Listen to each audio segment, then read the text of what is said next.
উচিত সেটি হলো শুধু শুধু অনলাইনে দিনের সময়টা নষ্ট না করে নিজেকে একবার প্রশ্ন করবে, আজকে যদি দিনে সারাদিন আমি 3 ঘন্টা ব্রাউজিং করি, ইউটিউবিংয়ে থাকি বা ফেসবুকিংয়ে সময় নষ্ট করি, নিজেকে প্রশ্ন করে দেখবে যে এর ভিতর থেকে আমি কতটুকু শিখতে পেরেছি, সত্যিকার অর্থে সেটি আমার জীবনে কাজে লাগবে কিনা।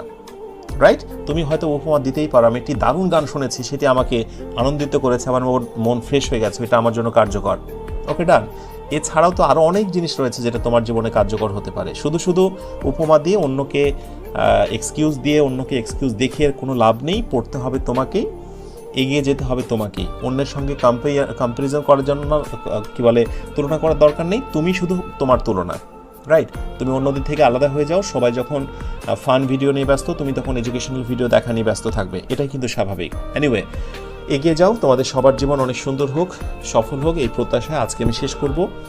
আজ এ পর্যন্তই।